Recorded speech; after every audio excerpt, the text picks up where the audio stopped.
नमस्कार, मैं दीपक DG optimisation की तरफ से आपका स्वागत करता हूं।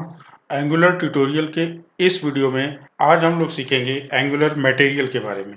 तो सबसे पहले एंगुलर मटेरियल होता क्या है? एंगुलर मटेरियल से हम लोग एक कॉम्प्लेक्स यूआई डिज़ाइन क्रिएट कर सकते हैं एंगुलर के लिए। इसमें ज़्यादा जानने की समझने की ज़रूरत नहीं है, बस ये आप समझ लीजिए कि जैसे बूटस्ट्रैप है जिसमें हम लोग डिज़ाइन करते हैं, उसी तरह से ये एंगुलर मटेरियल है एंगुलर के लिए, स्पेशली एंगुलर के लिए। तो चलिए हम लोग इसको करके देख लेते हैं कि इसको हम लोग कैसे इंस्टॉल करते हैं और इसको कैसे एंगुलर में हम लोग यूज़ करते हैं। तो सबसे पहले हम लोग चलते हैं ब्राउज़र में। एंगुलर मटेरियल हमने सर्च किया, आ गए हम लोग अब ब्राउज़र में।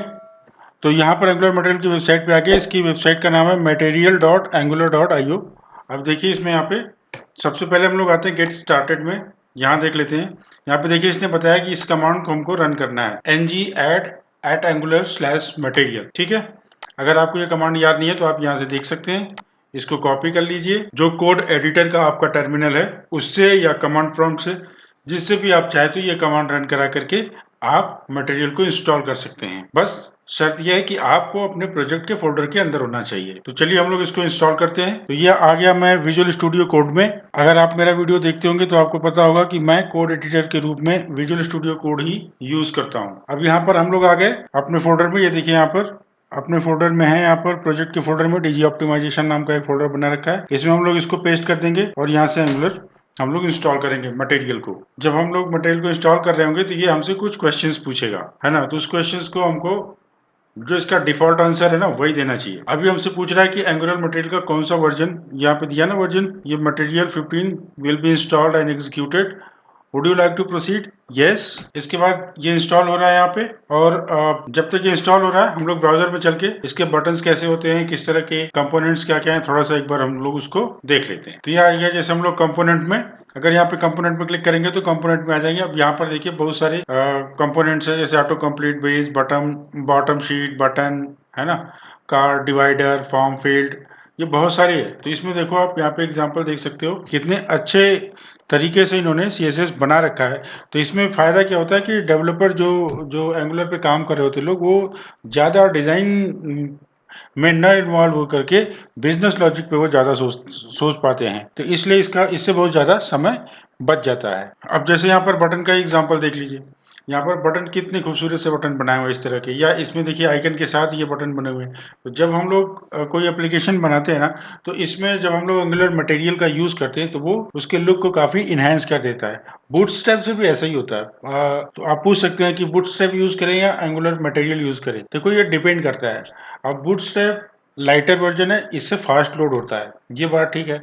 लेकिन एंगुलर मटेरियल ज्यादा का लुक मुझे ज़्यादा अच्छा लगता है। तो ये अपनी पर्सनल चॉइसेस भी हो सकती है, पर एंगुलर मटेरियल अगर आप एंगुलर यूज़ कर रहे हो तो एंगुलर मटेरियल के साथ ही आपको जाना चाहिए। वैसे भी एंगुलर मटेरियल का लुक काफ़ी नया है अभी in comparison to Bootstrap. Bootstrap में बहुत सारी वेबसाइट बन चुकी है, तो लगभग सारी वेबसाइटें एक जैसी दिखने लगी हैं, तो वो एक इशू होने लगा है। एंगुलर मटेरियल के साथ अभी ऐसा नहीं है, तो इसलिए वेबसाइट को नया लुक देने के लिए और एक इनहेंस लुक देने के लिए आप लोग एंगुलर मटेरियल यूज़ कर सकते हैं। ये देखिए पूछ रहा है हमसे कि हम कौन सा थीम इंस्टॉल कर सकते हैं। तो आप अपने चॉइस के हिसाब से एरो डाउन या एरो अप की चूज करके आप थीम को चूज कर सकते हैं। तो यहाँ पर मैं डिफॉल्ट उसी को चूज करता हूँ। फिर इसके बाद ये पूछ रहा है कि setup global angular material typography styles. देखो अभी क्या है कि अभी हम लोग शुरुआत में इसको इंस्टॉल कर रहे हैं, बाद में आप इसको अपने हिसाब से कस्टम चेंज कर सकते हैं। जब आप पहली बार यूज कर रहे हो तो जो बाय डिफॉल्ट चॉइसेस होती है ना उसे ही चूज करना चाहिए। तो यहाँ पर बाय डिफॉल्ट चॉइस है नो, तो हम इसको अभी नो कर देते हैं।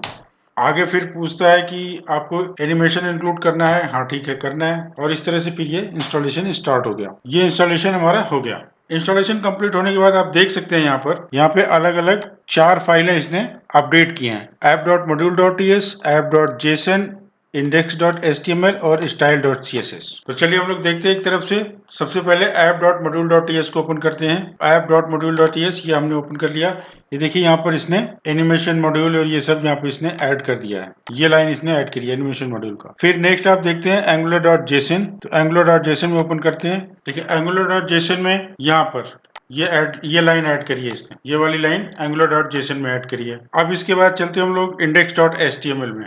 index.html में अगर हम आते हैं तो इसमें देखिए इसने फॉन्ट ऐड करा हुआ है, ये फॉन्ट ऐड करा है। गूगल एपीआई बेसिकली ये रोबोटो फॉन्ट ऐड करता है।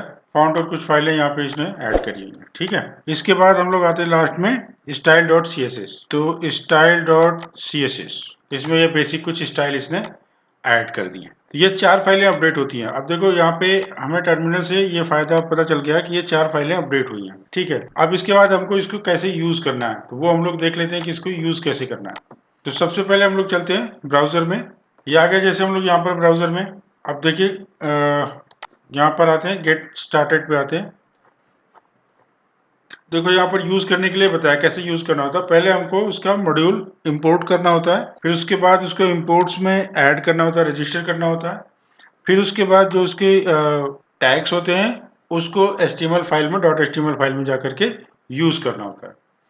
तो हम लोग कंपोनेंट में चलते हैं। यहाँ पे मान लीजिए हमको बटन यूज करना है, तो सबसे पहले यहाँ पर आएंगे और इसको हम लोग इंपोर्ट करेंगे। आते हैं हम लोग विजुअल स्टूडियो कोड में और यहाँ पर हम लोग आते हैं appmodule.ts में। यहाँ पे इसको इंपोर्ट कर लिया। ये जो मैट बटन डॉट मॉड्यूल है इसको हम लोग यहाँ पर रजिस्टर कर देते हैं इंपोर्ट्स में, ठीक है। अब इसके बाद वापस चलते हैं हम लोग। अब हम लोग आते हैं वापस एग्जाम्पल में। अब यहाँ पे हम लोग कोड पे आते हैं और यहाँ से हम लोग इसको कॉपी कर सकते हैं, क्योंकि देखो अलग अलग क्या है, अलग अलग कभी बूटस्ट्रैप यूज़ किया, कभी कोई और फ्रेमवर्क यूज़ किया, कभी कोई और फ्रेमवर्क यूज़ किया, तो इतने सारे जो कोड्स हैं उनके या जो सिंटैक्सेस हैं वो याद नहीं रहते हैं। यहाँ पर ये सारे दिए हुए हैं, इनको हम लोग कॉपी करके उसको यूज़ कर सकते हैं। आप भी इसको कॉपी करके उसी तरह से यूज़ कर सकते हैं। अब चलो मैंने यहाँ से इसको ये डिव को, फर्स्ट वाले डिव को यहाँ से ये हमने कॉपी कर लिया। ये सेक्शन टू सेक्शन हमने पूरा चलो कॉपी कर लिया इतना। इसको हम लोग कहाँ लिखेंगे, HTML फाइल। VS कोड में चलते हैं। ये app.component.html में हमने इसको यहाँ पर पेस्ट कर दिया। तो अब हम लोग इसको रन करा लेते हैं। ng sir,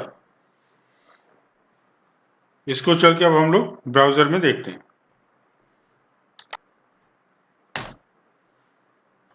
ये देखिए ये बेसिक बटन यहाँ पर आ गए। ये लिंक है, ये डिसेबल्ड वॉन्ट। अब इसमें पूरी तरह से ठीक से नहीं दिख रहा है, तो दूसरा एग्जाम्पल भी हम लोग अभी ले लेते हैं। तो जैसे एग्जाम्पल्स में था कोड के अलावा अगर हम लोग वैसे आते हैं तो कोड बंद कर दिया। तो जैसे ये रेज्ड वाले अगर हम लोग लेते हैं, सेकंड वाला है तो इसको सेकंड वाला ये ले लेते हैं। ये मैट डिवाइडर के साथ लेते हैं, ये कॉपी कर लिया हमने यहाँ से।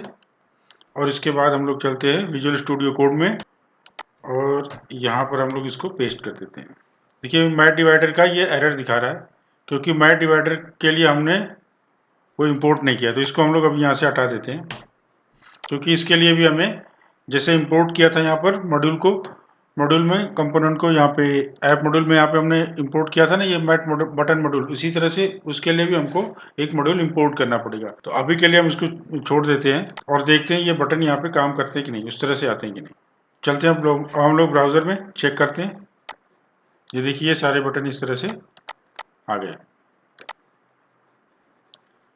तो इस तरह से हम लोग एंगुलर मटेरियल को यूज कर सकते हैं, इंस्टॉल कर सकते हैं। अगर आपका कोई क्वेश्चन हो तो उसको कमेंट बॉक्स में जरूर पूछिए, मैं पूरी कोशिश करूंगा उसका आंसर देने के लिए। इस वीडियो में इतना ही। जय हिंद, जय भारत।